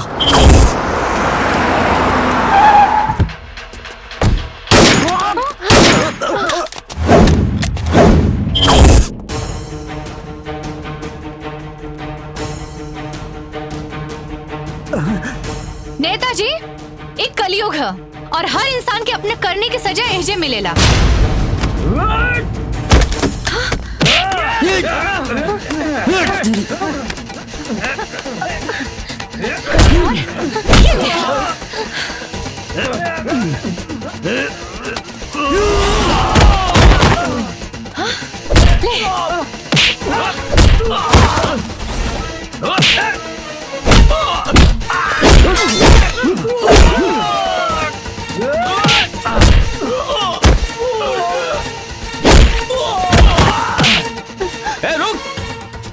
बुढ़िया के बचावल चाहता रहता, दोनों पीछे हट जाओ। भाई के समान है। चाची तू ठीक बाड़ू नु? बेटा भाई बेटा ठीक बाड़ू? हम ठीक बानी।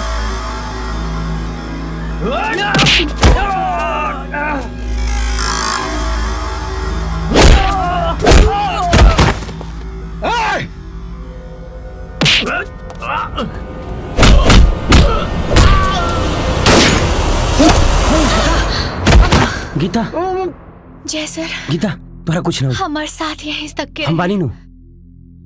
हाँ गीता, गीता।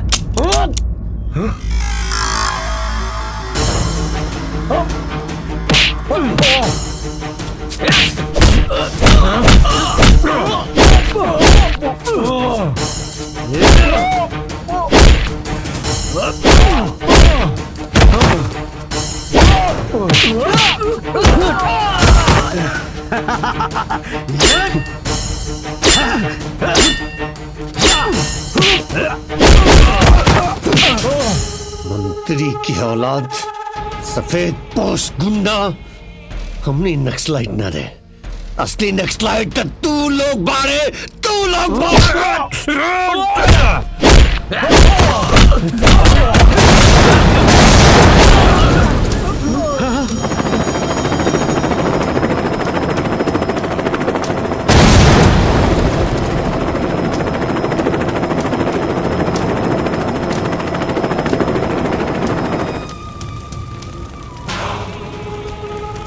आतंकवादी असगर खान,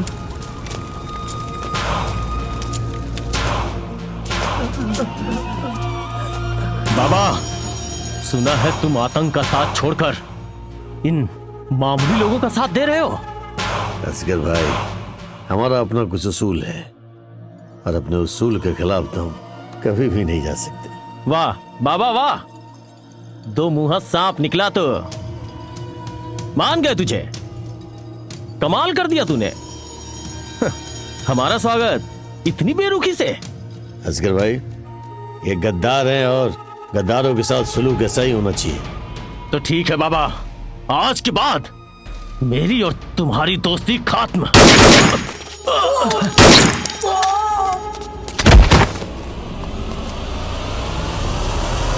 भैया क्यों रहेली जगह से अपना?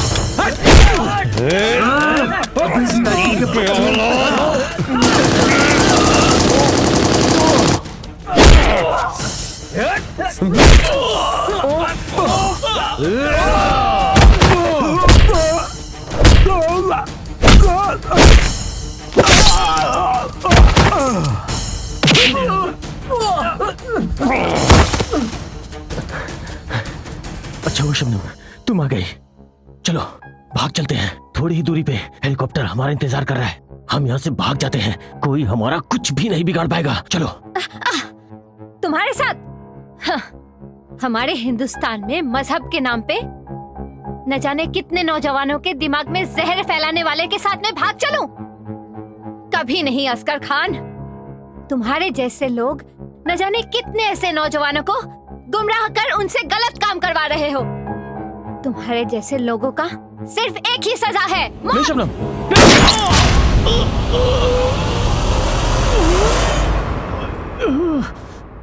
या अल्लाह।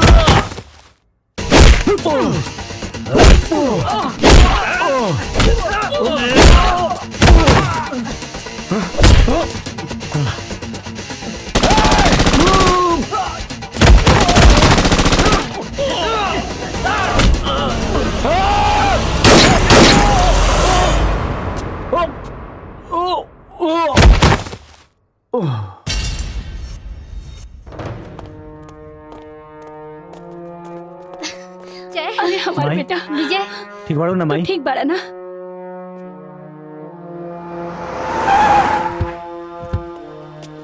लस्सी साहब भी आ गए।